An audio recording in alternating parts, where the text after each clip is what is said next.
Hey everybody, this is Dark Side Elite here, and I've been thinking about doing this for a while now. Um, Green Arrow is one of my favorite heroes next to Batman on a few fronts. One, this is a guy just like he's like Batman. He uses his own natural skills, and he takes down people with just a bow and arrow. So he has a very good, strong Robin Hood type of mentality, and he was written to be in the same vein as Batman, a vigilante that's breaking the law to save his own city from corruption and despair. So Oliver Queen's character has always been built off the fact that he is a pure leftist. He believes in corporations, small governments, and basically people's own personal freedoms. So we've had in 8 years with Stephen Amell's Green Arrow, and it has ups and downs. I have always been very vocal on a lot of social media about how they did this show, the wrong level direction they did, taking too much from Batman and not taking enough from Green Arrow comics because of the success of Batman Begins. Um, I'm sorry, the Dark Knight trilogy. So what I'm doing here is I'm utilizing what Zack Snyder in Zack Snyder's world, how I would do and give ideas for the Green Arrow series, for a Green Arrow movie. Um, the way I would do it is, since Batman is already in he's in his later years. He's in his 50s right now. So he's been Batman he's in his late 40s. So he's pretty much been Batman for about 20 years. What I want to incorporate for Green Arrow is that this version of Oliver is is around the same age as Bruce. He's been Green Arrow for not as long as Bruce, because there's a lot of things that's been going on with his personal story, and there's a lot I want to put into this. But it also expands a lot more. So you're being reintroduced to this version of Oliver. Now, the way I would set it up is when Bruce, after BVS, when Bruce started getting himself back into becoming Batman, the first thing he does is he starts making phone calls. He goes to Star City. And when he goes to Star City, he goes to one of his oldest friends, the person that he believes that he can trust. And he goes to Oliver. Now, this version of Oliver, he has his company is floundering. His company is not as strong as it used to be. He's been screwed over by LexCorp and also by Cord Industries. So Oliver has been selling out portions of his company to keep his main company afloat. He's been doing a little bit more dirty dealings than he wants to be. He's also have been has been in a way um, doing underhanded things, and it's not to the point where he's a complete opposite of what he believes in, but he knows that the moment his company is destroyed, there is nothing that prevents anything else from going on in his city. So he's doing everything he can to make Star City more independent from the rest of the basically from the rest of anything else.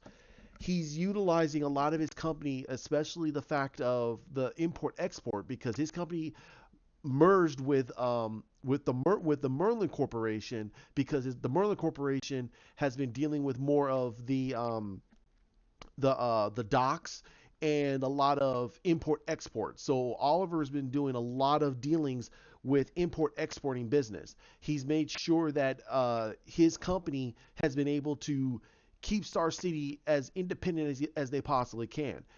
He's also been utilizing lot more green technology. So Star City is one of the most lucrative areas in the United States. If you think of it as it is in the vein of like a new Silicon Valley for California, but it's a whole city, not just like a it's not like a county. It's a whole city, and Star City is about the same size as San Francisco. It's huge. It's a big area. So Star City is has some of the most wealthiest people there. However, it has also the highest. It has the lowest levels of taxes. It's probably the best place to take a family and live there.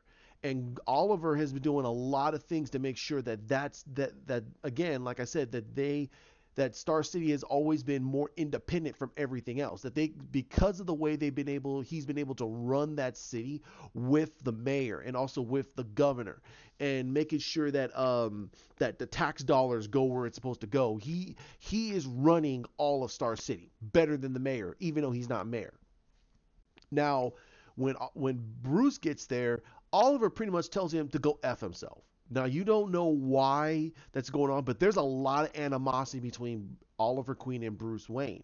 Now there is something that happened in their past, and and that's a way on Bruce. Bruce goes back to Alfred, and Alfred tells him, you know that he was gonna say no." And Bruce looked at him and says, "I know, but I thought that maybe." He goes, "There is no maybe. You know what you did.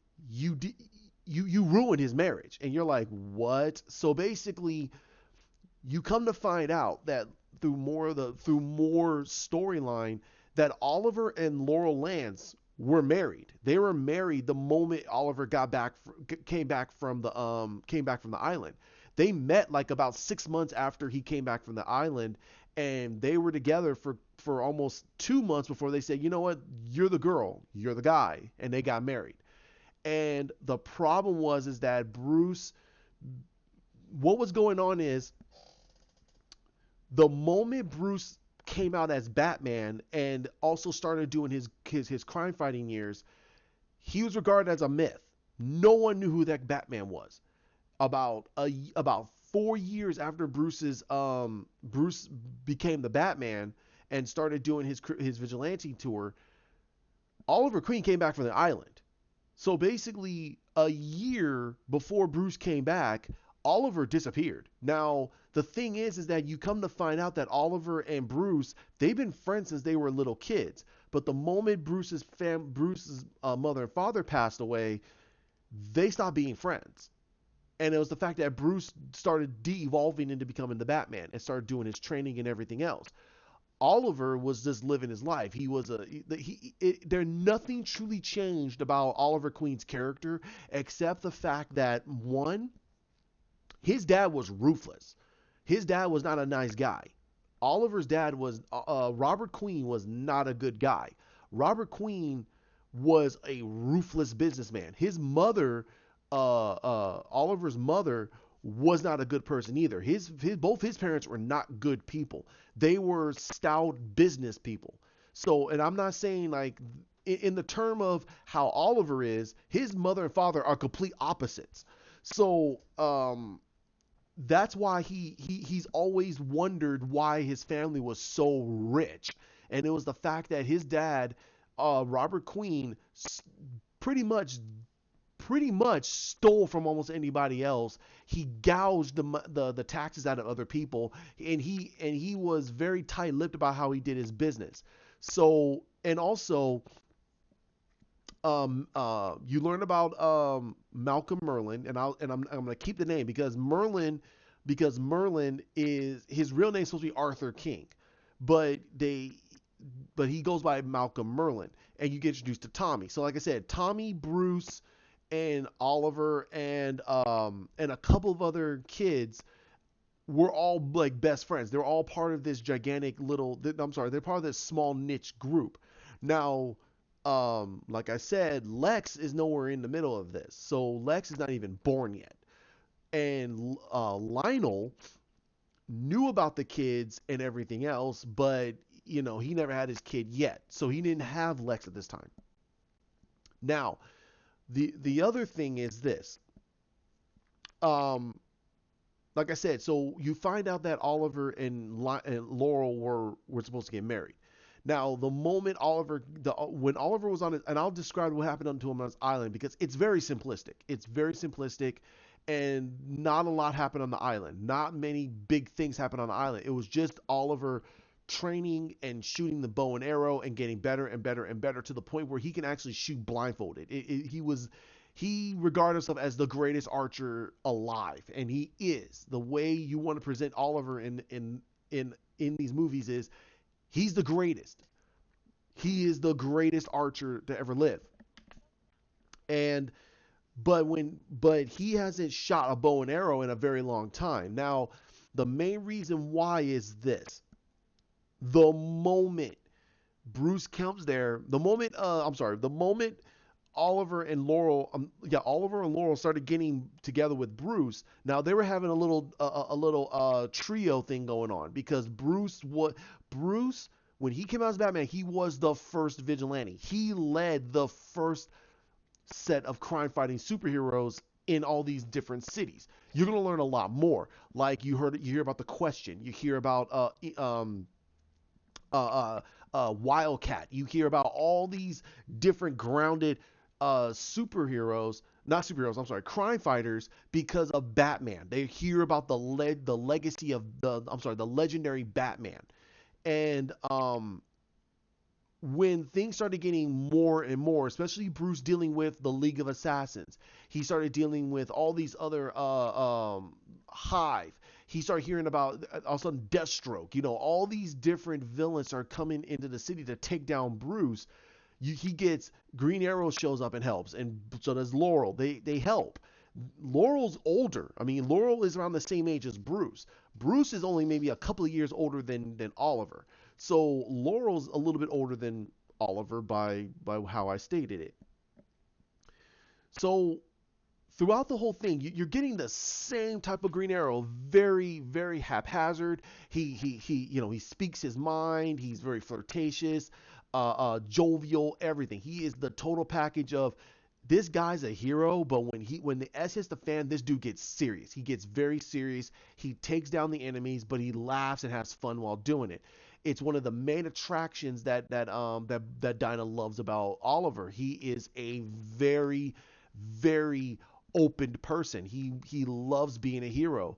But the more he was hanging out with Bruce and more of the things that was happening in his own city, it started to weigh down on Oliver because he was making mistake after mistake after mistake, and he wasn't having anybody to help him get through it.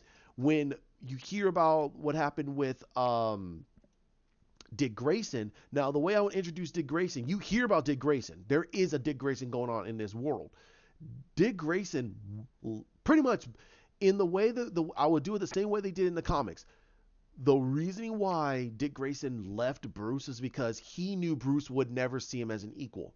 And he realized that no matter what, Bruce will never let him out of his shadow. So he just quit being a superhero. He quit being a hero. He just went to go become a police officer. He's been a police officer for all this whole time. He's been a police officer this whole time. And he only had Jason for only a few years. So the moment Richard left and Bruce brought Jason into the fold, Oliver was wondering, why did you bring this kid in there? Why don't you just go and apologize to Dick for? He goes, and Bruce wouldn't do it. And Oliver was like, okay, do your own thing. Now, this version of Oliver never had Roy. Roy was never in the equation. There was also no Mia Dearden. Mia Dearden was never part of it either. He never met her. Um, but however, when Bruce and Oliver had to take down Bane. Now you hear about Bane. Basically, something happened with Oliver, and Bane started to beat Oliver halfway to death. And Oliver is nowhere near capable like Bruce is. And Bruce was trying to get to Oliver, but it was almost too late. So what happened is during his rehabilitation, he was taking drugs. And I'm not saying like the hardcore drugs. No, he was getting addicted to morphine and oxycodone. So he was taking a lot of unnecessary drugs to help him through the pain. And Dinah's being there for him and everything else, but slowly but surely, more things were happening in Green Arrow's life. One, things were going on in his own company, and he couldn't figure out what was going on. Two, he couldn't balance the superhero life and his regular own life. It was always conflicting, so he couldn't have the personal time with Dinah as much as he would like to. So it started to stretch and stretch and stretch and stretch, and it got to the point where when Jason died and Bruce started going down his path of destruction, Oliver went to go try to stop Bruce to get him to stop doing what he's doing, and Bruce completely destroys him. He completely beats him halfway to death. And he tells him, dude, you are no. He pretty much almost humbles Oliver to the point where Oliver just realizes that can he be a hero? He screws Oliver over so bad, it makes Oliver almost contest that he cannot be a hero now because he is no match for Bruce. And he always thought that maybe he's in Bruce's league. He could always shoot an arrow, but Bruce was just so on him like white on rice. He just couldn't stop him. He couldn't do anything about it. So he goes to Dinah, and he and Dinah try to take him on, and Bruce completely just takes the both of them out. And then they have a fight, which causes Oliver and Dinah to go to basically have a rift, not in a bad way, but like just more of it's a spat. So then when Bruce confronts the Joker and then realizes what the heck is going on, and he just says, you know what, he's done. He walks away. He walks away from being Batman. Dinah goes to Bruce and tells Bruce, like, hey, what the heck is going on? Why did you do this? And Bruce could never give her the answer. Never give her the answer.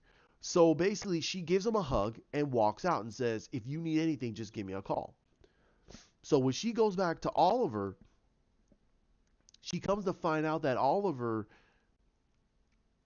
because he was so wired on drugs, that literally he slept around. He slept with another woman, and they were already married. They've been married for a few years already. They've been married for at least about, I would say, probably about 6 or 7 years already. So, like I said, they've been on and off for a long time, but they finally got married. And they've been married for not even 10 years. And Oliver slept with another woman. And it comes to a head because you find out that it's Connor Hawke. And it breaks Dinah's heart because she wants to be the one that gave him a child. She wanted to be the one that did it. So, but then when Oliver tries to apologize and this and this and this, because she pretty much just disappeared. She disappears and she drinks. She drinks herself into an oblivion. She's so upset at the fact that Oliver slept with a woman a long time ago, and this was during their time they were gonna get married. He slept with another woman and produced a child, and Oliver was trying to apologize, and it just didn't work. So Dinah pretty much tells him it's over. I don't want to see you again. If I see you, I might have to hurt you. And Oliver, being the guy that he is, he goes, come on, you really can't hurt me. And she puts him to an arm lock and almost breaks his arm. His archery arm. The arm that he basically does everything he can to make sure that arm does not get hurt. And even Bruce didn't mess with that arm. And Bruce was not in the right state. And Dinah went for it. She almost completely dislocated his arm so he could not shoot an arrow. And Oliver was shocked that she would do something like that. That's like kryptonite for him. If you mess up his arm that bad, he can't shoot a bow and arrow. He cannot. You cannot. That you cannot have him shoot. He cannot be Green Arrow anymore. So it slowly derails their relationship. It derails their marriage, and they basically they get a huge divorce. And all she says is she wants nothing from him. She wants nothing. She just wants it dissolved. She wants nothing to do with Oliver Queen ever again. And it sends Oliver into a spiral to the point where he pretty much tells Bruce, go F yourself. That's the backstory to Green Arrow and Dinah Laurel Lance. Now I'm going to stop right here. I know how fans are going to feel. I really do. I know exactly how you're going to feel. You're going to be like, what the F are you doing? There's a reasoning. There's an arc.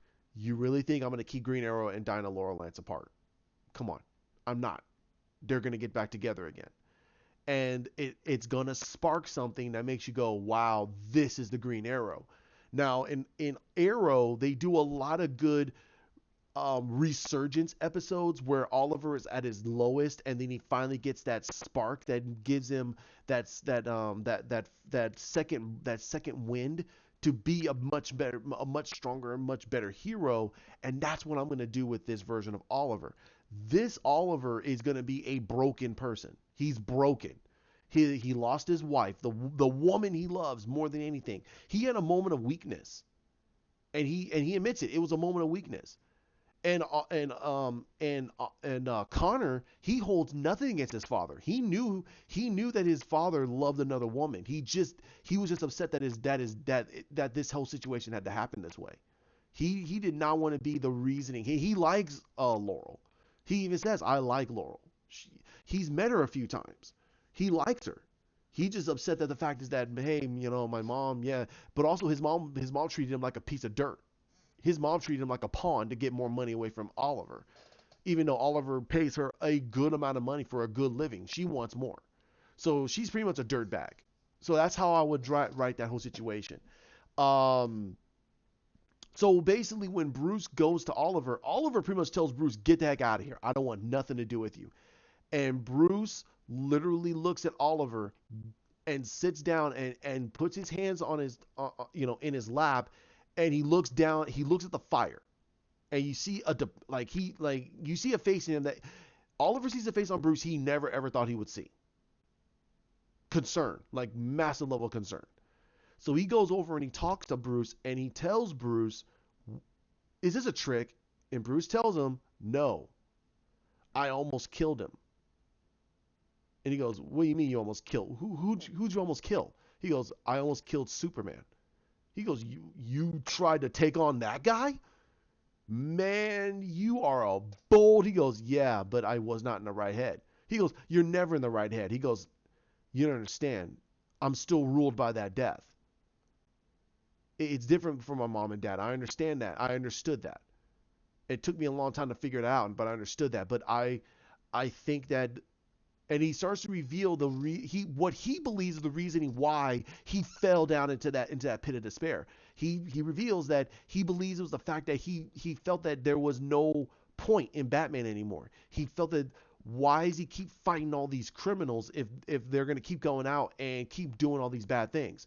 Why is that happening? He's questioning his faith. He's questioning his purpose, his mission. He's questioning everything, and no one can give him the right answer. And Oliver looks at him like he laughs at him. He kind of laughs at him, and he goes, "You screw up my marriage. You destroy the Green Arrow, all because you had a crisis of faith. Man, you know what? You're lucky. You're lucky. I haven't trained in a long time, or I would fight you right now. I don't care if you can kick my butt, but use the A word. I don't care if you could do it. I would fight you until both of us are basically until you basically knock me unconscious. I would fight you. I don't care." And Bruce talks a little bit more, and over the time of their talking, you're getting more information that Bruce gets more information that everything that's going on in Star City, Oliver already knows, and he's okay with it. So a lot of the dirty dealings that's going on in Star City, Oliver already knows, and he doesn't care. And even Bruce is wondering, what the heck, bro? I mean, I thought you were against that type of stuff. He goes, "I got to do what I got to do. I got to do what I got to do. And as long as I keep it under wraps, it doesn't matter." So he wonders, hey, sorry. He wonders, where's Dinah? He goes, "I haven't seen her in years. So whatever, man." And he says, "You know your way out. Just get out." Bruce looks at him, and he leaves. He leaves. Bruce goes down to Bloodhaven. He leaves Star City and goes to Bloodhaven because that's one of Dinah's old haunting places. This is where you meet Richard Grayson, who's now a police officer. And Bruce goes to Richard, and Richard tells him, "Dude, go F yourself." So pretty much people are telling him to go F himself. And Bruce says, "I'm not here to talk to you about that. I just want a couple of information." "Dude, you're Batman. You're Batman. What we think I could tell? He says, I did. I need to find Laurel. He goes, Laurel? Oh man, dude. I don't know where the heck she's at. He goes, well, I know that she's here. He goes, are you sure about that? He kind of gives a look like, yeah, I'm Batman. I know, but I can't find her exactly. Can you at least get some feelers? So Richard gives him information. He says that she's down at a local bar. He goes down there and finds out that, yeah, she is not the same person. She's a little overweight. She dyed her hair brunette, and it's in a mohawk, shaved off the sides, and she's in a mohawk, and she's a bouncer, and she's drinking and she's smoking. And Bruce is like, what the heck just happened? And he tries to talk to her. She doesn't tell him to go F himself. She just says, what are you doing here? And Bruce says, I just want to talk. So they talk, and he kind of talks to her about the old days. And she goes, and he says that I think it's time for a lot of us to finally start coming back out again. She goes, what do you mean? He goes, I think there's something else going on. And Oliver's in deep trouble. She goes, Oliver's always in deep trouble. I don't care. He goes, and Bruce tells her, this is something that you and we did this. And she reveals, and she tells him, no, Oliver did it. I don't care. And that's when he says, Deathstroke's involved. And that's what literally makes her go, oh, jeez. What do you mean Deathstroke's involved? He goes, well, I got information. Deathstroke is making moves, and she doesn't know why. Someone is doing something in Star City. That's why I was in Star City. And Oliver doesn't know it because he's being played. He's the moves that he's doing is attributing to bigger things that's going on. So he doesn't know that the moves that he's doing is playing into the game. And Laurel's just like, she calls him an a-hole, an mf'er. And he says, I know that about their marriage and the dissolve. She goes, there was no dissolve. We didn't get a divorce. Now I said that they did, and that's only because you get that through a lot of Oliver's perspective. But she says, no, we did not get that. We did not get a divorce. Why do you think I left Star City? He wouldn't give me the divorce. He's constantly trying to find me. That's why I'm hiding myself and I changed my look. And Bruce says, huh. Okay, well, now they talk for a good while. And out of nowhere, the place gets ransacked. And you have some robed individuals come in with bow and arrows. Bruce starts trying to fight back, defend Laurel. Laurel's like, what the heck is going on here? And then you have to beat the crap out of him. She uses her powers for the first time, but her throat is so messed up that when she tries to scream, it hurts her throat, and it sends out a vibrational wave way too much. And Bruce is like, dude, don't do that. Like, she almost destroyed the whole building. And she's like, she grabs her throat and goes, oh my God, like that hurt. And he goes, well, yeah, you've been smoking. Like, stop. She says, stop. What are you doing? Just fight them. But she hasn't like fought. She's just basically been like overpowering. She doesn't know, her fighting skills have been halved. And Bruce is like, oh no, we're in deep trouble. So he has to fight. He fights him off, and then that's when Dick Grayson shows up with the cops, and they basically shoot the other two. Bruce and Dinah leave, and he tells her that we need to get to Star City. Dinah's like, go without me. He goes, no, I'm going. No, you have to go with me too. She goes, I'm useless to you. He goes, no, you're not. You're still the Black Canary. I need you. She goes, fine. So she goes with him. He takes her back over to the Batcave, And she's like, whoa, like new place? He goes, yeah, trust me, I'm trying to figure some new things out. And as they now when you get into the Batcave, it looks closer to the animated series type of Batcave. Like it's literally underground, but it has this gigantic computer and it has all these multiple screens, and it has like an area where you see like where it could possibly be his new bat suits. Yeah, it's all of his bat suits. Has the main suit. It has the suit from BVS and has the suit from Justice. Like he's tinkering with a new suit, and that's the suit that in pieces. It's the suit from Justice League. So Bruce is pulling out all these papers, and you can see she's looking at it going, "Why are you interested in that box?" And it shows the mother box, and he goes, "That's just a side project I'm working on. This is more important." So basically, um, he looks at her and goes, "All right, well," he gives her a device. He's put that next to your neck and try to vibrate through your neck. And when she tries, it hurts very bad. And he goes, "Oh wow, your decibels are completely off." Like he analyzes her throat and he goes, "You've been smoking." She goes, "Yeah, two or three a day." He goes, "Two or three a day? For someone like you really don't want to be smoking." She goes, so he says, "All right, well, Alfred." So Alfred gives her some stuff for her throat and everything else, so it soothes her throat. And he says, "Okay, well, it's time for you to get yourself back into the gym." So she goes, "Same place." He goes, "Same place." So she leaves, and Bruce says, "Okay, I have to go back to Star City." He gets a phone call, and guess who's on the other end? It's not Oliver, it's Clark. No, I'm sorry. Wow, I'm sorry. Wow, wow, wow, wow, wow. Sorry. It's Diana. Diana tells him, she goes, um, she says to him, "I want to thank you for that."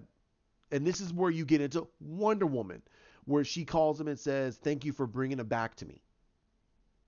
And he goes, "No, that's no problem. I hope that you get some level of peace of mind." She goes, "Thank you." And he hangs up. And she before that she asks him like about that project. He goes, "Don't worry about it. I think I got something else I got to take care of immediately." She goes, "Okay, well, if you need help, just let me know." Okay. They hang up. That's your little Wonder Woman. That's your little Wonder Woman situation. So Bruce decides that he's gonna go back to Star City and tell Oliver what the heck is going on, and they were attacked and everything else. So when he gets back to Star City, Oliver, go f yourself. I don't want to talk to you. And Bruce provides evidence to show that, hey, some bad things are happening in your city. He goes, "There is nothing happening in my city." He goes, "Exactly. Your city's too nice." He goes, "Only you would hate a nice city. Then why the heck?" He goes, "It. You don't understand. Corruption can be anywhere, and if you can't see it, it'll bleed to any other place. So you can sit here in your ivory tower and be perfectly fine, but your citizens are going to get unruly. And if there's no check in the bad guys that's going on, and you don't know what's going on in your city, how the hell can you make sure that nothing bad happens in your city?" So he says, "Okay, fine." So he goes to the mayor, and he tells them, they talk to the mayor and everything, and he says, "Hey, my friend got attacked, blah blah blah blah." Mayor says, "That's impossible. I mean, blah blah blah blah." So I'm gonna speed up a little bit because this is just a lot more exposition and a lot more story building, especially a lot of past.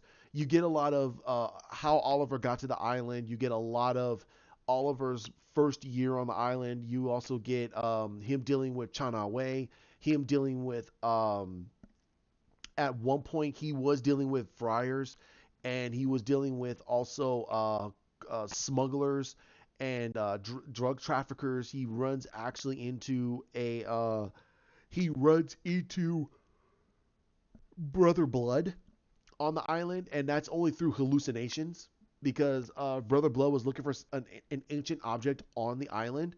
But Oliver's like, "Dude, there's nothing here. I haven't seen anything." But you kind of find out that there are ancient artifacts on that island, and Oliver and you kind of, and also the guy that's been on that island the whole time, which is Lai Fei, he's the last gatekeeper. He is a gatekeeper, and the gatekeeper is a person that's supposed to watch over all these ancient Asian artifacts from falling into the hands of evil. He left that all to Oliver when he passed away when they were dealing with friars. So there's a lot going on an island, but he never left that island. He rarely ever left that island. I'm sorry, he barely left that island. The only time he left that island was when he got picked up 4 years ago and he went to the Bratva. That's how he got into the Russian mafia. And that was during the time when he was during his time to become the Green Arrow, and he learned a lot of Russian. He learned German and French, and he also got a lot better. He got immensely better with his hand in hand than before, but he's still not in the league of like Batman or even Dinah. Dinah will turn him inside out, but he's still a pretty capable fighter against a normal thug. So I mean, that's just the nature of the beast. So um, you're getting Oliver doing a lot of these reminiscing and the wants and the needs of why he became the Green Arrow. It's starting to boil over because even he is starting to realize, hey, wait a minute, something is going on in his city. Screw Bruce, screw Bruce for all of this. And Bruce is telling him like, hey man, I mean, I'm here to help you. He goes, no, I don't need your help. I'll take care of it myself. So Oliver pretty much kicks him to the curb, and he gets back into the Green Arrow costume. And he starts shooting his bow and arrow. He starts lifting. He starts doing his exercises. And you have a parallel of Dinah doing the same thing, doing her jujitsu with a training dummy. She's training with Bruce and everything else. And you also have her, run on a treadmill. She's quitting the smoking and everything else. And you could start to see her body starting to shrink down, down, down. And her musculature is getting more toned. And you're like, wow, because she's lifting, she's getting stronger and faster, and she's getting better and more pinpoint with her canary cry. Her hair grows out back to her long blonde, and she goes back to she has a dirty blonde until she re-dyes it back to blonde. And um, then we get to the point where we find out who's been behind all of this. Who is the mastermind behind it all? And you come to find out it's Tommy. And Oliver says that's impossible. Tommy's been dead for close to 15 years. And Dinah says, no, Tommy's not dead. Tommy's not dead. And Bruce starts to go, yeah, your friend's not dead. How the hell is Tommy still alive? And they go, I don't know, but he should have been dead. He's been dead for 15 years. So Oliver's in the suit. They go down to the old Merlin estate, and they come to find out that Tommy has been alive, and he's been living there for that whole time, and he's been boiling his rage over. And you also come to find out that he did leave close to over a decade ago, and he's been training. And the word is training. Not just what Oliver's been doing, close to Batman level stuff. And Bruce was like, okay, this is not good. He's trained a lot more than you have. And Oliver looked at it as like, whatever. We'll just take him down. Then you come to find out further that the whole situation with Oliver's company was all due to Deathstroke. This whole thing happened because of Deathstroke. Deathstroke has been positioning his CEOs into doing things that they don't normally do. So his company's been slowly bleeding money. Then you kind of find out also that that Tommy has been pursuing that further and pushing it further and further and further. So Oliver was selling off all of his company stocks, and other people were grabbing it up, and making millions off of it. So when that all comes forward, it comes to a head. Sorry. When that all comes to a head, Oliver confronts Tommy, and they have this whole thing about how Oliver was this and Oliver was that, Oliver was this, Oliver was that. And Oliver's like, Tommy, you were this and this, and they were really best friends. And why did you do this? Your dad was a very bad guy. He goes, I don't care. My dad was doing what was necessary to try to protect this city. Your mother and father are the ones that did this, and this.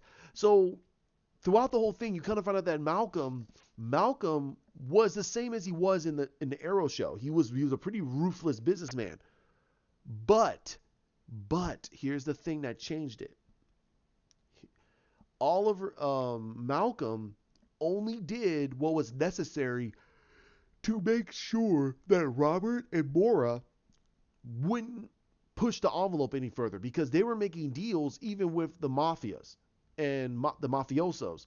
And Malcolm didn't want nothing to do with this, because he knew that means that there's no way to get rid of him after that. There's truly no way to get rid of him.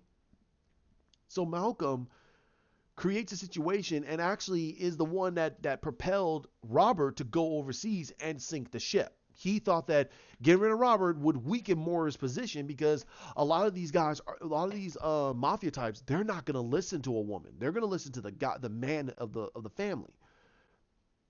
But when Mora found out that it was Malcolm that did it, she got him killed by the mafiosos. So the mafia killed Malcolm, and it was left enough evidence to conclude that it was Malcolm that was starting this whole situation. And he's the one who killed Robert. So she left all that all over on the Merlin family, which caused Tommy to kind of go a little cuckoo. And he goes off and starts his training to become the Dark Archer all those years ago, and come back and get his revenge. They thought Tommy has been dead for 15 years. They did. They thought he was dead that whole time. No, he hasn't been dead. He faked his death. He kind of did a Moriarty. He faked his death and stayed away, because he did not realize that he did not complete all of his training. He just got enough training to do what he needed to do, and he half-assed. He half-assed his training, and now he says, nope, I'm gonna finish all of his training, and then he's gonna come back and kill the Green Arrow. However, when Oliver quit being the Green Arrow, he just started screwing with Oliver this whole time. So they basically confront Tommy, and Bruce just keeps himself out of it. He keeps himself completely out of it. Dinah and Oliver go after Tommy, and they have this huge fight, physical fight, not like a argument, but like a physical fight. And Tommy pretty much tells Oliver that that he hated him, and that he wished that it was him that was on that boat too, that he should have died, which breaks Oliver's heart. It breaks his heart, because the reasoning why Oliver did everything he did after that whole situation, because he believed that with Tommy's death, and that it was all his fault that he turned to become the Dark Archer. He changed his whole mentality. It changed his whole mentality. But now his best friend's telling him, I hate you. I want nothing to do with you. You should have died with your dad. It just really put a lot of weight on Oliver. And then Dinah almost gets completely injured by Tommy, and she goes to the hospital, which causes Oliver to completely start to go down that dark path. He's like, I'm done. I'm gonna kill Tommy. Bruce says, no, you can't do this. This is your friend. Try to help him. He goes, no, I'm done. I'm done.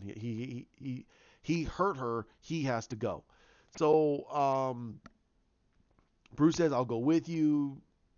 Oliver says, okay, if you want to.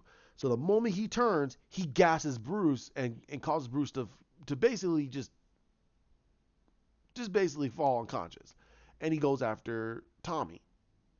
And again, realize that this Tommy is battle ready, battle hardened, and he's trained way better than Oliver. So they have their big fight, but the thing is that he's better trained than Oliver, but he's not the better archer.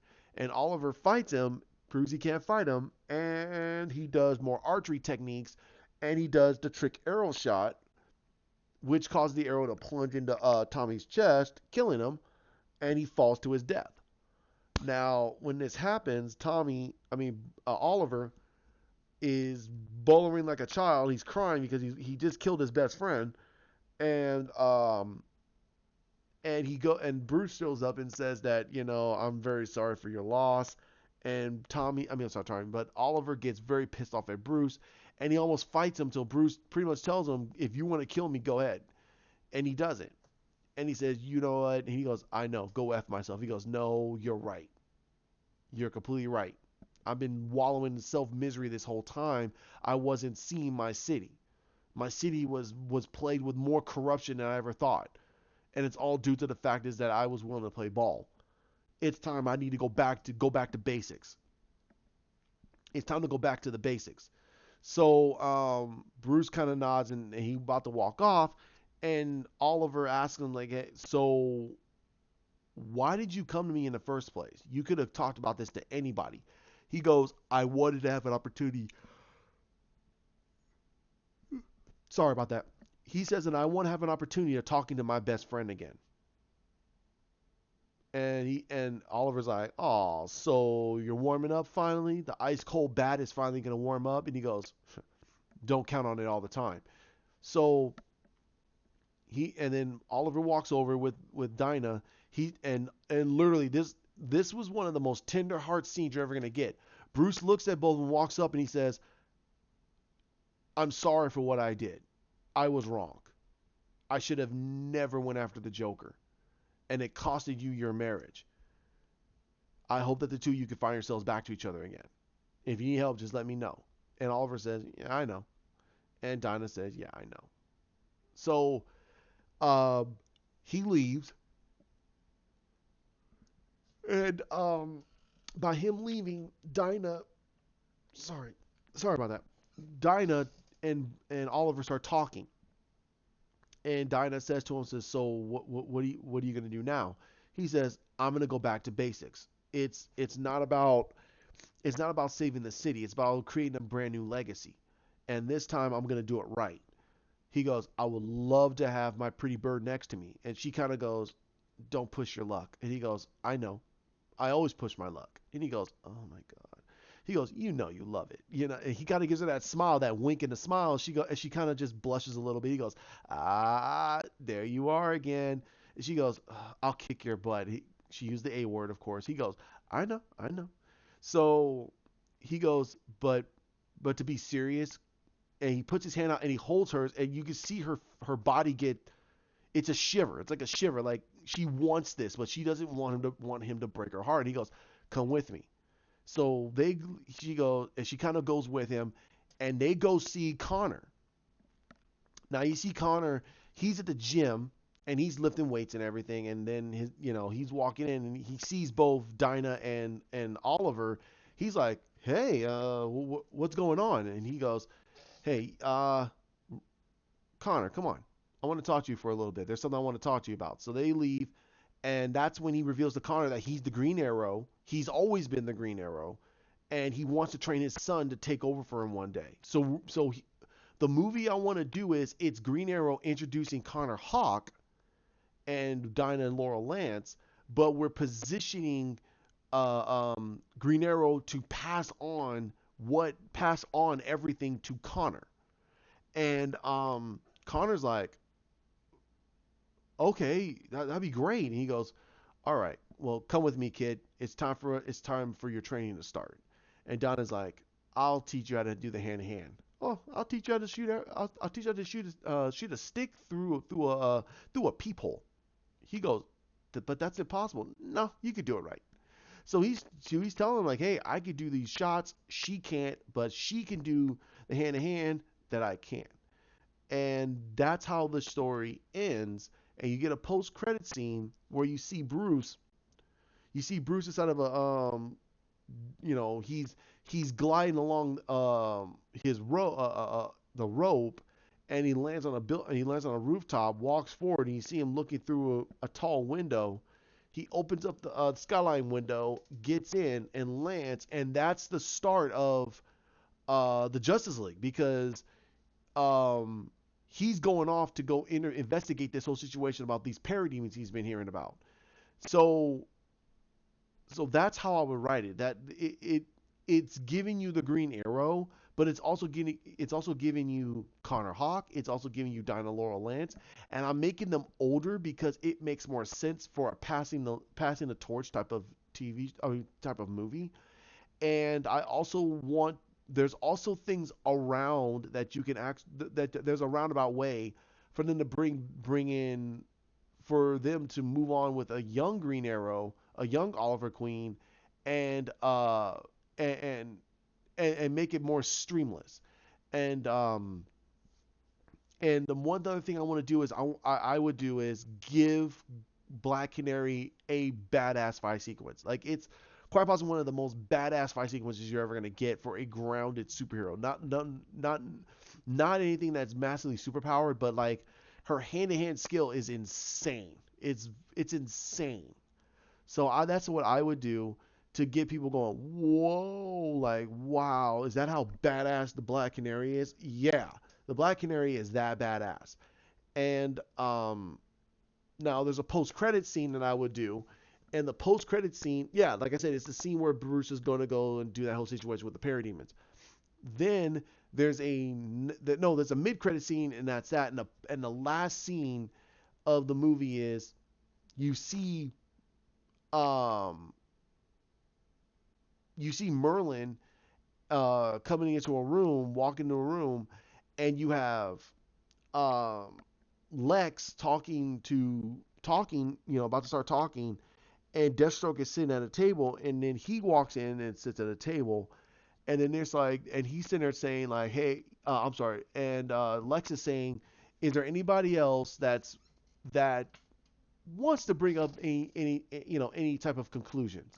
And then that's when you hear a chuckle and a laugh, and it's the Joker. He walks in and says that, hey, he's here to take a pint. And then that's and then another one, and then out of nowhere you hear like a thunderous crack, and it's the Reverse Flash. He comes in and he says, "Sorry, I'm late." And you're like, "What the heck, bro?"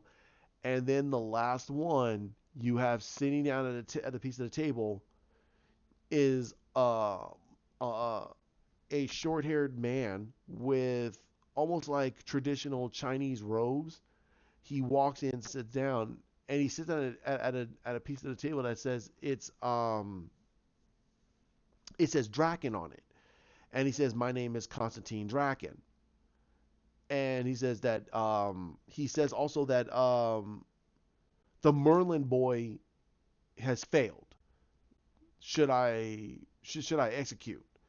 And Lex goes, "No, no, just make sure that you keep an eye on him, and we'll deal with him in due time." And that's when they're talking more about the Justice League and also about Batman and everything else. And then Lex reveals that everything that people do always has a price, and at the end of the day, it is all part of a grand scheme of things, which gives you an understanding like, oh boy, so dark side too?